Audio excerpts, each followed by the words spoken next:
After my video of praying for prayer beads in a thunderstorm, kneeling from the foot of the mountain to the top, was exposed, netizens started digging into my past. The comments mocked me. Hope the Aloof award-winning actress wasn't praying for some cheap love back then. As the entire internet debated my past love-struck brain, I confirmed it in a reply under the original post.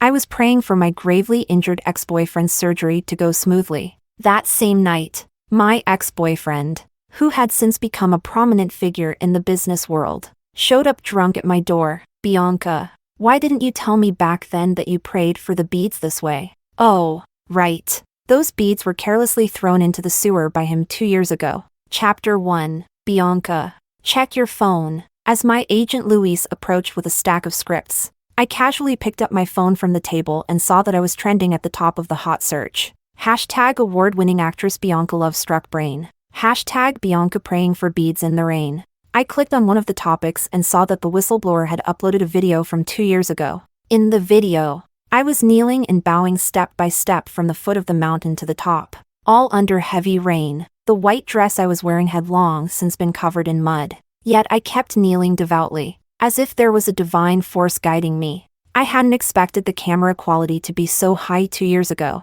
recognizing me even under that downpour. One of the top comments below the trending post read, "Hope the award-winning actress wasn't praying for some cheap love back then." Back then, everyone in the industry knew that I had a passionate relationship with Ryan, the prince of star entertainment. 2 years ago, everyone assumed I was with Ryan for fame and fortune. But only I knew the truth, I was with him for love. Even Ryan himself didn't believe that. He thought my skyrocketing career was because I used his resources. But only my team knew that after I got together with Ryan, I worked tirelessly, accepting every role and attending every event, all to match up to him. That's what truly fueled my rise. One late night, while I was busy working, I suddenly found out that Ryan had been in a car accident and was in the ICU fighting for his life. During those days, it rained nonstop in City A. I sat outside the ICU emergency room, trembling so badly that I could barely hold my phone. Perhaps it was fate. But suddenly, a notification popped up on my phone. Yes, Han Mountain, the famous wish-granting mountain in City A, those who prayed for prayer beads all said they were effective. So, like someone possessed, I left for Yes Han at 2 a.m., right after Ryan's surgery. While he was still in a deep coma, I knelt from the bottom of the mountain to the top, praying devoutly with every step for Ryan's recovery from his serious injuries. The video was probably filmed around 8 a.m., and by that time, I had been kneeling for nearly 6 hours. Recalling these memories brought a bittersweet feeling to my heart. I picked up my phone and responded to the post. I was praying for my ex-boyfriend's recovery from his severe car accident. Chapter 2. My reply caused a stir, confirming the love-struck brain of my past. Details of my previous relationship were soon dug up. The omnipotent gossip-loving netizens quickly discovered that my ex-boyfriend was none other than Ryan, the current CEO of Star Entertainment, and Ryan was also revealed to be the current boyfriend of the red-hot star Zoe. Hashtag Bianca ex-boyfriend Ryan. Hashtag Ryan current girlfriend Zoe. Just like that, the three of us shot up the trending charts together. Luis, my agent, glanced at the explosive gossip that seemed to set the stage for a love triangle showdown and clicked his tongue twice, shaking his head. Bianca, I've got bad news for you. I frowned slightly and gestured for him to continue. The role you're auditioning for, the female lead in the World One, Zoe is also auditioning for it. I nodded, my gaze darkening. The World One is a youthful art film, which isn't really my typical genre. To outsiders, it seems more suited for rising young actresses like Zoe. But the reason I wanted to compete for the role is because the director is Kevin, a renowned Chinese-American director returning from overseas. The industry believes he can elevate the quality of the film to a much higher level. Naturally, I also saw this as an opportunity to connect with such a promising director for future collaborations in my career. As for us three trending together, I wasn't particularly concerned. I figured that once the netizens had enough gossip to feast on, the hype would naturally die down. What I didn't expect, however, was that certain marketing accounts and Zoe's fans suddenly began insinuating that my video of praying for the prayer beads and my response were part of a deliberate publicity stunt on my end. They claimed that I orchestrated this to stir up attention because Ryan is an investor in the World One. The marketing accounts suggested that I released the video after 2 years in an attempt to rekindle Ryan's feelings. Some of Zoe's fans, hearing these unfounded rumors, immediately assumed I was trying to drive a wedge between Ryan and Zoe and began viciously attacking me on my social media. I looked at the wild speculations online, took a sip of the white tea my assistant handed me, and shook my head as if watching a farcical drama unfold. After getting the prayer beads from Yes Han, I immediately collapsed with a high fever due to the relentless work schedule and being drenched in the rain for too long. When I woke up on the third day, without taking any rest, I took the beads and went straight to Ryan's hospital room. By then, Ryan had already regained consciousness, but there was a stranger sitting beside him. Though unfamiliar, she carried a hint of familiarity. It was Zoe, who had just entered the entertainment industry 2 years prior. She was wearing a white dress, sitting tearfully by Ryan's bedside, looking delicate and fragile, with a face so fresh it seemed like you could pinch water from it. Meanwhile, I had just collapsed from a high fever, looking haggard in my blue and white hospital gown. Ryan, sitting on the hospital bed, glanced at me, his eyes filled with undisguised disgust. "Where have you been these past few days?" Ryan asked coldly. "I went to pray for these beads." I slowly raised my right hand, clutching the prayer beads. Ryan gave the beads a casual look, his expression as if he were staring at trash. "The beads I had prayed for all night. Is that your excuse for disappearing for 3 days?" After Ryan finished speaking, he gestured to the bodyguard next to him, who snatched the beads from my hand. Ryan played with them briefly, then sneered and tossed them to his subordinate. "Find a sewer and throw them away." Hearing Ryan's command, I stood there, frozen. I reached out, wanting to stop them, but in the end, the words stuck in my throat. I couldn't say a thing, still dazed from the fever. Just as I was about to turn and leave, Ryan's voice sounded behind me, cold and final, like a judgment. "Bianca, let's break up." The tears that had been welling up in my eyes finally fell. Okay. Not long after that, Ryan and Zoe were together. It was only then that I learned Zoe was the girl Ryan had admired since his youth. The familiarity I felt was because I had seen her photos in Ryan's phone album before. From that point on, Zoe's career skyrocketed like a roller coaster, becoming one of the hottest stars in just 2 years. But I could never figure out if Ryan thought I approached him to use his connections and resources. Why doesn't he think the same about Zoe, who reappeared after years of absence? In the end, I guess, he never loved me. Chapter 3. My team quickly took action to deal with the baseless smears. And after being in this industry for so many years, my fans weren't easily swayed either. These days, I've been focused on preparing for the audition for the World One and haven't paid much attention to anything else. Luis looked at me, watching how dedicated I was, and sighed. "The last time I saw you this invested in a role was probably 2 years ago when you auditioned for Reborn to Life." Yes, ever since I won the Golden Bird Award for Best Actress, I did have a period of quiet, mainly because I hadn't seen a role that really fit me. As for the female lead in the World One, apart from Kevin's involvement, I had my own personal reasons. Because of my mature and glamorous appearance, I had always played roles of older, more sophisticated women since I debuted, even though Zoe and I are the same age. To this day, I've never played a young woman around 20 years old.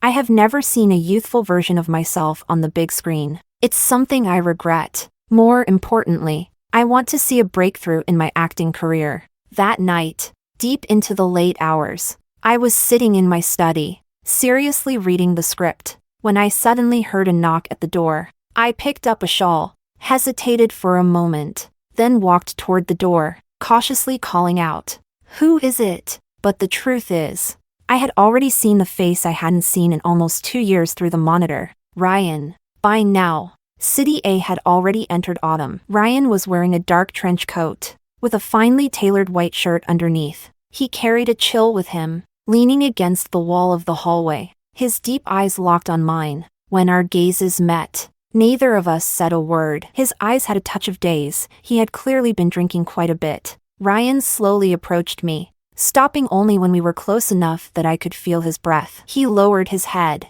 his warm breath lingering around me. He leaned close to my ear and softly said, "Finally, I get to see you. I'm sorry." He slowly raised his eyes, and beneath his tousled hair, the depth of his emotions and regret seemed almost overflowing. In the dim light, at this close distance, I noticed his slightly swollen, reddened eyes, as if he had been crying not too long ago. I had seen that look of deep affection in his eyes before, 2 years ago. When he was moved or delighted, he would look at me this way. It was these fleeting moments of tenderness that had convinced me for so long that Ryan had feelings for me. Only after the breakup did I realize that it was nothing more than an illusion, like the reflection of the moon in water. I slowly stepped back, putting distance between us, and that simple action shattered the atmosphere, turning it into awkwardness. We both remained silent. After a long pause, as if he remembered something, he finally spoke.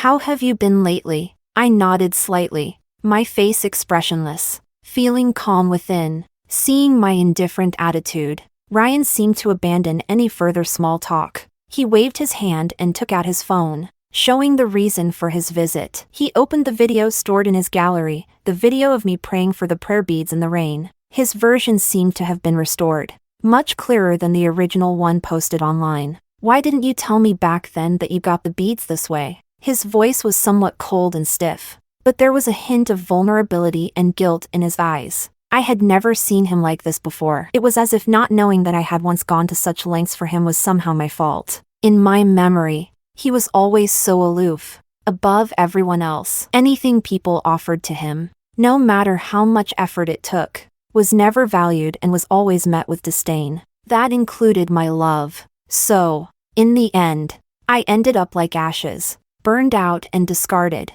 because it didn't matter. Yes. It didn't matter. I first met Ryan when I was 22 years old, and with just one glance, I fell hopelessly into his world. In the days that followed, I gave everything I had to enter his world and prove to him that my love for him was pure. But all my efforts were in vain. I responded calmly to Ryan. Watching his expression, there was a momentary pause. But then he returned to the look I knew so well, the arrogance of someone who's always on top. He finally reverted to the Ryan I remembered. He let out a scoff, his eyes narrowing slightly. "I just came to see my ex-girlfriend after a long time. If I've disturbed you, I apologize. Oh, by the way, your studio has been in contact with me recently about the World One. Although I'd love to do my ex-girlfriend a favor. Truth be told, the lead role doesn't suit you." I crossed my arms and raised an eyebrow, asking, "And why's that, big boss?" Ryan smiled as he responded, "I thought you were self-aware about your place. 2 years ago, I didn't give you the lead role in Reborn to Life for the same reason. Your face just doesn't suit youthful roles." Reborn to Life, Zoe's breakout role. Back then, I had been confirmed as the final choice for the lead actress. But somehow, the investors changed their minds and cast Zoe, who hadn't made the cut. I had cried countless times over that news late at night. What I never expected was that the mastermind behind it was Ryan, who had been sleeping next to me at the time. Reborn to Life, so it was you. Upon learning the truth after 2 years, my voice trembled. Ryan, slightly tipsy, saw my reaction, and his gaze suddenly became clear. He seemed to realize he had said too much. "Bianca, that role was never right for you. Just like the role in the World One, it doesn't suit you." Ryan's tone was a bit anxious, as if he was trying to say something more to cover his guilt. But I didn't understand. "Ryan, 2 years ago, I was 24, the same age as Zoe. Even now, at 26, I'm still the same age as her. I earned the lead role in Reborn to Life through my own efforts. You can't just dismiss that by saying it wasn't a good fit. Why, after all these years, are you still so arrogant?" My emotions were rising, and tears slowly rolled down my cheeks. I didn't miss the panic and helplessness in Ryan's eyes at that moment. It seemed like he wanted to explain something, but I stopped him, rubbing my temples. I composed myself and spoke firmly to him. "Ryan, I will get the lead role in the World One." With that, I turned around, closed the door, and walked away. No matter how Ryan interprets it, that last sentence was my declaration of war. Chapter 4. When my agent Luis found out that Ryan had stolen the lead role I had worked so hard to get in Reborn to Life, he was furious. Holding his iced Americano, he gritted his teeth and said, "Back then, there weren't many people who had the power to take a role from our studio. We considered Ryan, but he was your boyfriend at the time. We never thought he'd actually steal your role too." Ryan's actions, besides his personal relationship with Zoe, were also driven by his overconfidence. Back then, he had invested in Reborn to Life. He believed that even without my name attached, Zoe, who was still unknown at the time, could make the film a success. He didn't think he needed my fame to carry the project. But he was wrong. When Reborn to Life was released, it clashed with another film I starred in, The Cloud Terrace. The result? Cloud Terrace dominated the box office, while Reborn to Life struggled to break even. It didn't catch fire, if anything. It barely made a return on investment. What a waste of a good script. Now, with The World One, I'm once again facing Zoe and Ryan. It's time to settle both old and new scores. Luis seemed to share the same thought. He looked at me with determination and said, "This time, I'll use every connection I've built over my 10 years in the industry. We must secure that role." Luis is my second agent,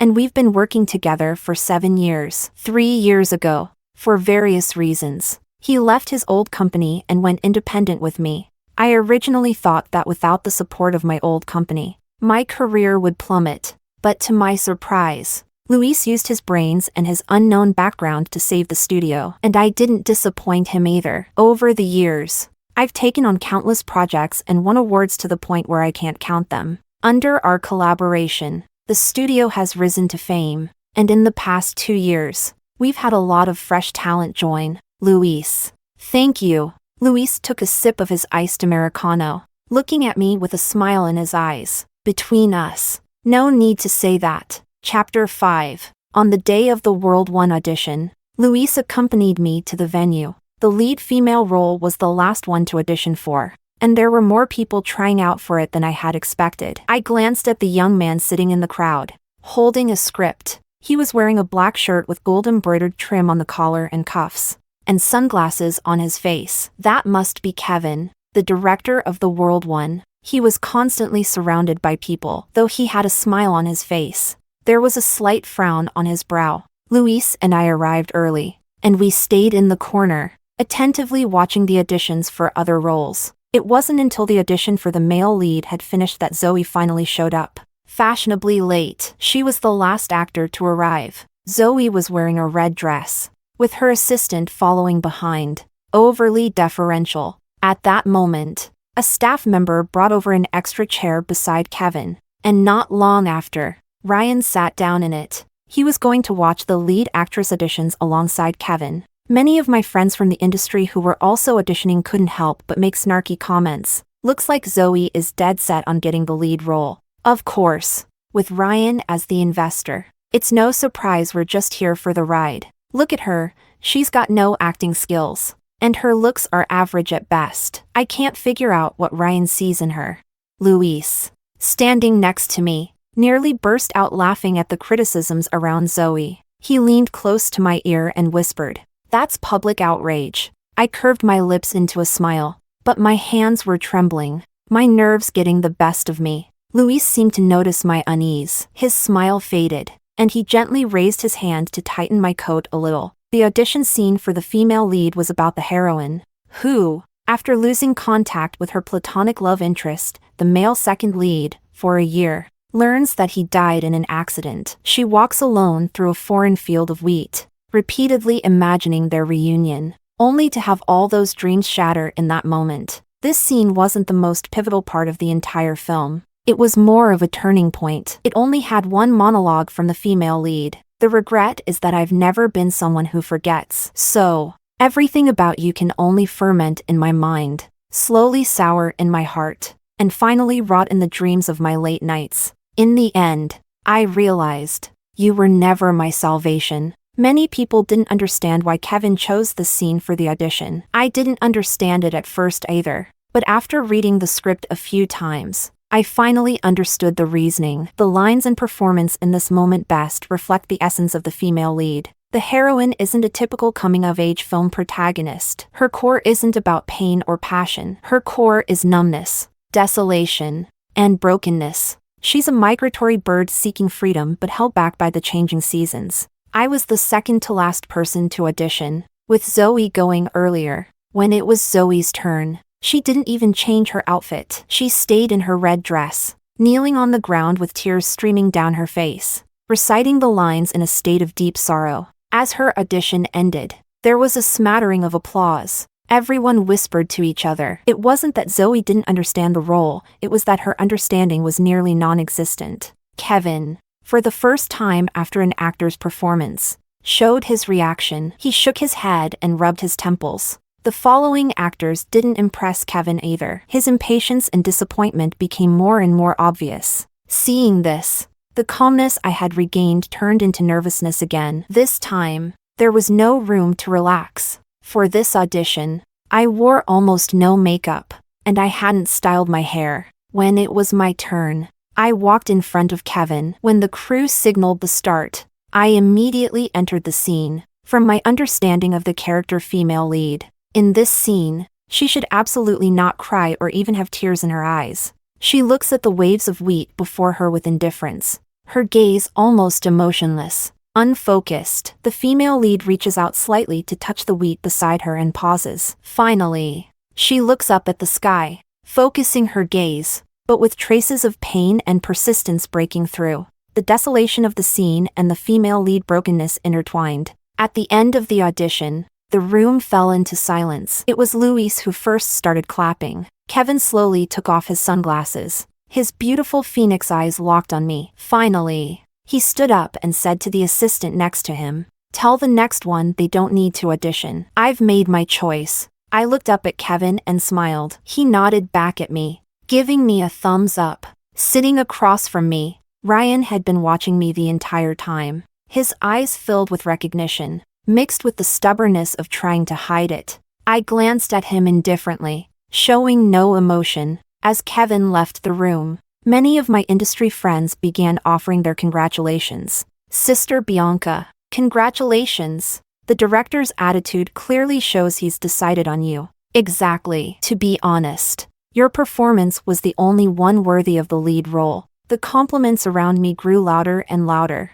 But suddenly, a discordant voice broke the flow. Zoe, sitting in front of me, slowly put on her sunglasses and said in my direction, "Don't celebrate too soon, or you might end up embarrassed." Her words silenced the compliments. Some people wore expressions of anger, but most had a look of amusement, as if they were anticipating a show. Perhaps they too wanted to know, in the end, would it be my talent that secured the role, or Zoe's connections?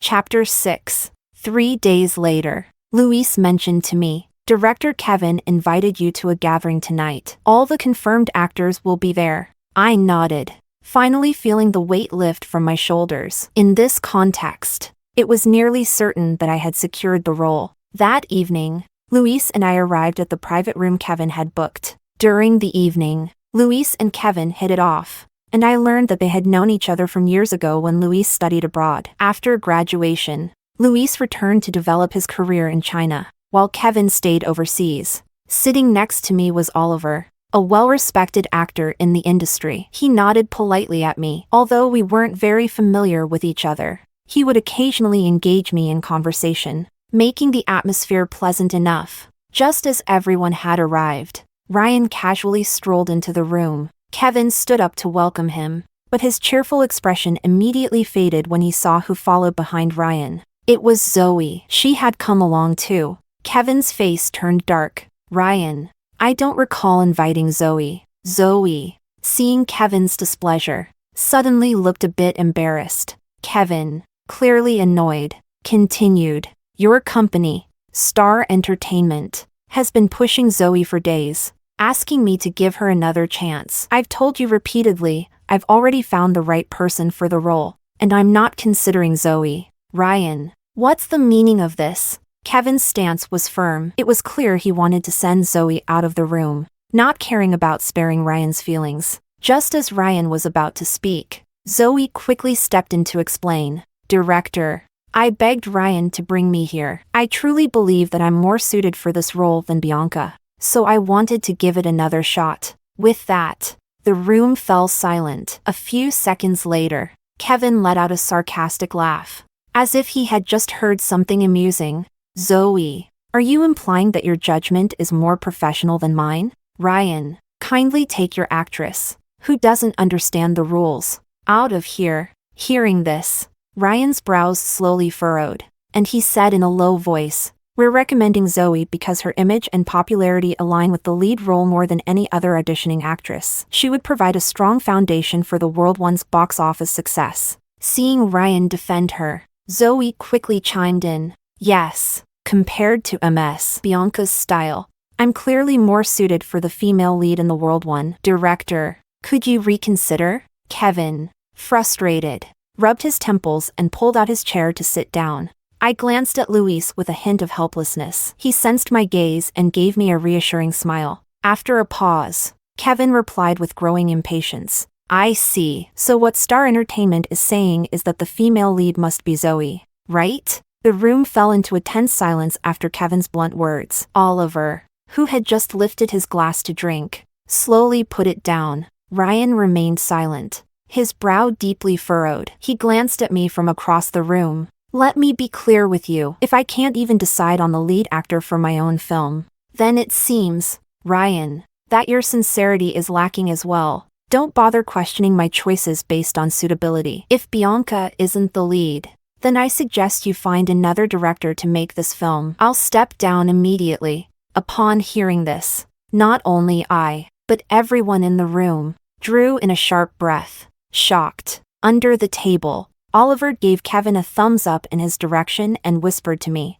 "The director is really a man of integrity, strong in his principles and highly professional." I nodded in agreement, feeling deeply moved. Even though I knew Kevin wasn't doing this for me personally, his unwavering dedication to his craft and his passion for his work were enough to earn my admiration. Ryan, on the other hand, seemed caught off guard by Kevin's firm stance. He fiddled with the watch on his wrist, remaining silent. I knew that whenever Ryan was indecisive, he always did this gesture, fiddling with his watch. Even after 2 years, it seemed he hadn't dropped the habit. In the end, Ryan looked up and glanced at me, his expression unreadable. "All right, then, let's go with what you said. But I have one condition. Throughout the filming of the World One, I will have the same decision-making power as you." Kevin tilted his head slightly, puzzled, but seeing that Ryan had already compromised, he quickly adjusted his attitude. He smiled and extended his hand to Ryan. "All right, let's have a pleasant collaboration." Ryan shook his hand lightly and nodded. He then turned and gestured to Zoe to leave. As Zoe was ushered out, she shot me a venomous look, as if warning me to watch my back. But in her eyes, there was still an unwavering determination, as if she believed she was destined to get what she wanted. It wasn't an empty threat. After Zoe left, Kevin motioned for the server to pour Ryan a drink. He sighed, seemingly speaking with intent. "There's something I feel I should say. People often think different fields are like separate mountains. Actors are often confined to certain routes. But in truth, a good actor should never limit themselves based on a predefined path.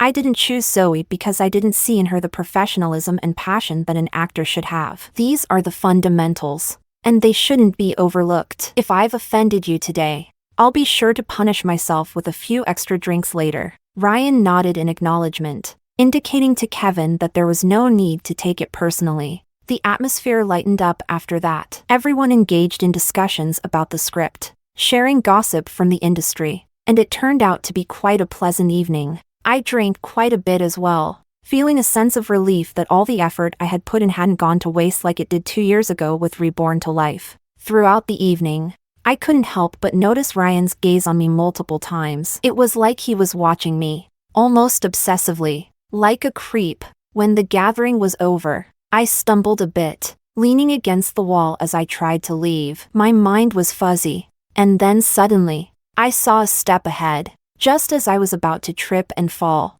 someone caught me from behind. I turned around. It was Ryan. I tried to wave him off and pull away, but my strength was fading. "I'll take you home," he said. I shook my head. "No need. Just as I was about to turn and walk away, Ryan suddenly said something strange. I've only just realized how horribly wrong I was. Bianca, I'm sorry. I turned back, seeing guilt and vulnerability in his eyes. My head was spinning, and I wiped my eyes in confusion. Just as he was about to say more, Luis appeared beside me. He pulled me away without saying a word to Ryan. Luis whispered in my ear, "Just seeing him annoys me. Let's get out of here." I laughed and immediately followed Luis out of the gathering. Some people are better left unseen. Chapter 7. In the days following the gathering, I was fully focused on preparing for the pre-production work of the World One. Just as I thought everything was going smoothly, an unexpected problem arose. 1 week before filming was set to begin,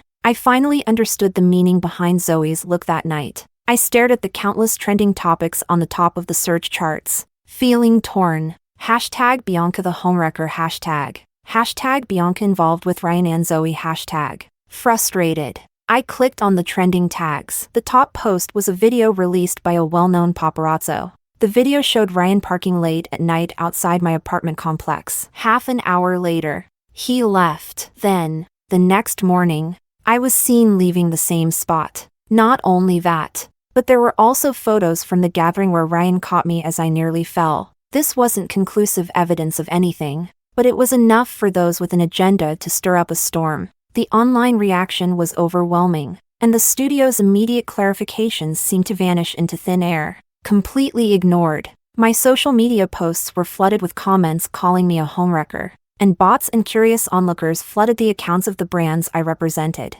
demanding they cut ties with me. Some were even calling for me to be kicked out of the entertainment industry. The public backlash escalated rapidly, and even with the studio's active public relations efforts, the situation hardly improved. It seemed like everyone wanted to see a long-standing, scandal-free actress like me dragged through the mud with no chance of recovery. I didn't stay idle. I immediately instructed my assistant to pull up footage from the night Ryan showed up drunk at my place. If we could present the security camera footage, it would prove that nothing had happened between us. But when my assistant called back, her words shattered my hopes. "Ma'am, your building's surveillance system was hacked. The last 3 months of footage are all gone." Now, I was completely panicked. Clearly, they had planned this out and were determined to take me down for good.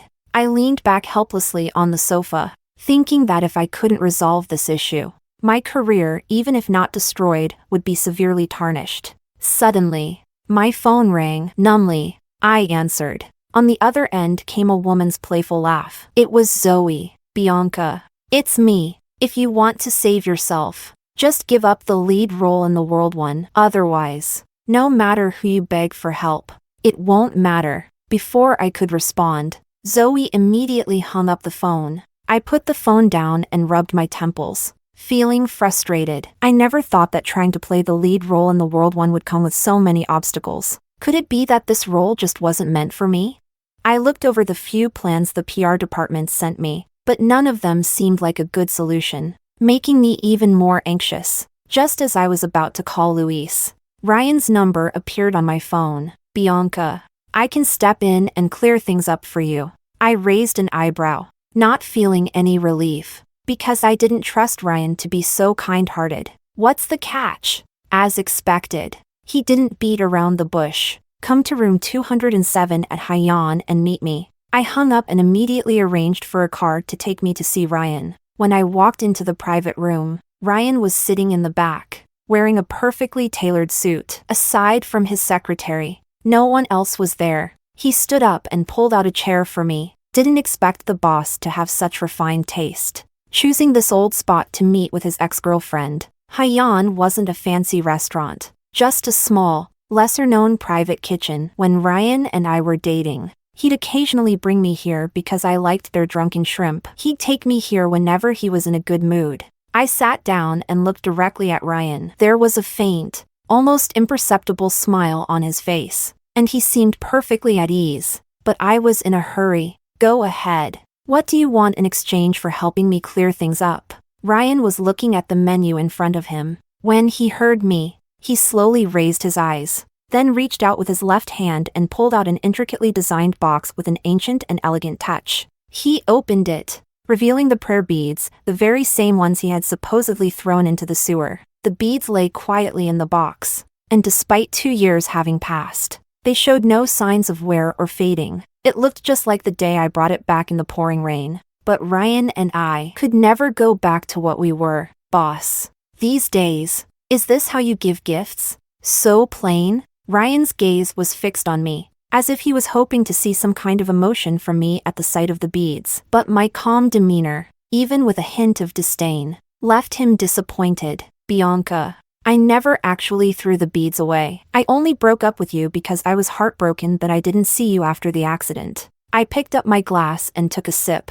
tasting the bitterness. I was only with Zoe for a short time. We broke up long ago. I nodded, looking at Ryan somewhat confusedly. There was hope in his eyes. And why are you telling me all this? Ryan noticed my cold attitude, but he seemed to make up his mind and continued speaking. Bianca, I can help you clear things up, but my condition is that you give me a chance to pursue you again. I slowly set my glass down and stared at the man in front of me, who seemed a little nervous. In a moment of clarity, I realized that the roles had reversed 2 years ago. He was the judge, and now, I held that position. With a relaxed and slightly teasing tone, I said, when did you become a hopeless romantic? Ryan, seeing my lack of seriousness, didn't lose his patience. It was as if he had suddenly become a different person, like a lovesick man pouring out his heart. He said he had been foolish, and after breaking up with me, he slowly realized that he didn't feel indifferent toward me at all. He said I was his first love, and if he hadn't truly cared, he never would have been with me. He said he had been guarded because people always warned him to be wary of women in the entertainment industry. But when he was with me, he could feel my love clearly, which left him conflicted, and that's why he let me go. He said his relationship with Zoe was just an unresolved regret from his youth. He later realized that she meant far less to him than I did, and his current support of Zoe was purely professional. There was no personal affection involved. He added that when he saw the video of me praying for the prayer beads, it made him realize that for the past 2 years, he had never truly forgotten me. The person he loved had always been me. Bianca, I hope you can give me another chance. Ryan's sincerity was undeniable. By the end, his eyes were red, almost on the verge of tears. But the love I once had for him had already been exhausted 2 years ago. In love, perhaps we should give it our all, because any part we hold back may turn into regret someday. Unfortunately, I was the one who was let down 2 years ago. Fortunately, I am the one who can now face love with clarity. Ryan, our story doesn't need another chapter. No, even if I don't get the role in the World One or if my acting career ends here, I won't betray my own heart. Chapter 8. Ryan and I parted on unpleasant terms. This also meant that I had given up the best possible solution for clearing my name. However, later that night, as I was still working with the PR team on how to handle the situation, I saw a statement Ryan had just issued on his own. MS. Bianca and I are just old friends, and there is no personal relationship between us. I also broke up with MS. Zoe a year ago. For some reason, once Ryan spoke out, it seemed to have a surprisingly effective impact. At this point, the online storm of accusations calling me a homewrecker gradually subsided. The marketing accounts and paid trolls, who had been fueling the rumors, suddenly deleted all the defamatory posts about me, as if they'd been instructed to stop. It felt like a tsunami that had been poised to swallow me whole, only to halt just before making landfall. The next morning, Luis appeared at the studio with dark circles under his eyes. He told me he had been in constant communication with Star Entertainment, but their team kept insisting they had nothing to do with the rumors. Eventually, when Luis reached Ryan simply said there was no need to worry, he'd handle the clarification. Luis, looking bewildered, asked me, did he suddenly grow a conscience? I shook my head and said, who knows? Once the controversy was over, I focused entirely on filming the World One. The entire shooting process lasted almost half a year. Whether we were filming on domestic or international locations, Ryan would always show up whenever I was on set. He stood quietly by Kevin's side, watching us film, and often arranged for meals and afternoon tea for the crew. For every decision Kevin approved, Ryan agreed as well. Despite his earlier demand for equal decision-making power, He never once voiced any objections. The months flew by quickly, and the day I wrapped filming was also the day the World One finished production. That evening, when the entire crew applauded and congratulated me, I couldn't help but shed tears. In the ending of the World One, the heroine doesn't end up with the male lead, but the once broken woman finds wholeness through her journey. The female lead, who sought salvation through love, eventually learned, after countless heartaches, to stop waiting for others to heal her. Instead, she learned to lick her own wounds. She abandoned the idea of conventional happiness. Unafraid of societal judgment, she began to transform. She shed her shackles. She started becoming her true self. I was her, and she was every girl out there in the world. Chapter 9. After its release, The World One soared at the box office, outperforming every other film released at the same time. No one could have predicted that a niche coming-of-age film would achieve such monumental success. Many people were moved by the film. Women flooded my social media, thanking me for my performance and for embodying the soul of the female lead, which gave them the strength to become their true selves. The following year, The World One was nominated for numerous international and domestic awards, and I won the Best Actress award at the prestigious Golden Finch Awards in China. The acceptance speech was broadcast live nationwide. Facing the camera, I delivered my award speech. I'm not winning this award for the first time, but this time, it means more to me than the first. Those who know me understand that not long ago, I was still the actor everyone remembered, a performer following the path that suited my image and fit the expectations of the public. I earned recognition by staying within that comfort zone. But deep down, I had a burning fire, a desire to break free from that confinement.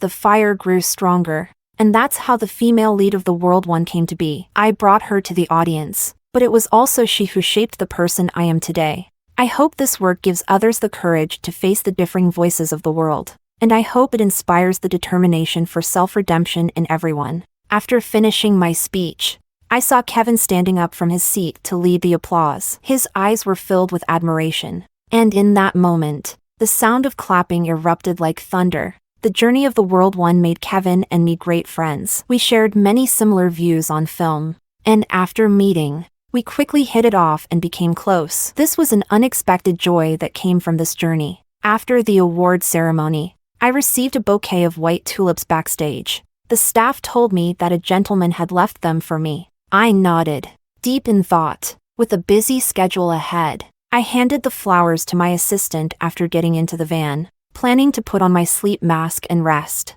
But sleep eluded me. From the back seat, I noticed Luis sitting in the front passenger seat, watching a replay of my acceptance speech. He had a smile on his face. After watching it several times, he finally seemed to sense my gaze. Luis turned slightly and said to me, "That was a beautifully fought battle." I nodded, feeling tired but smiling as I replied, "Please take care of the road ahead." Of course,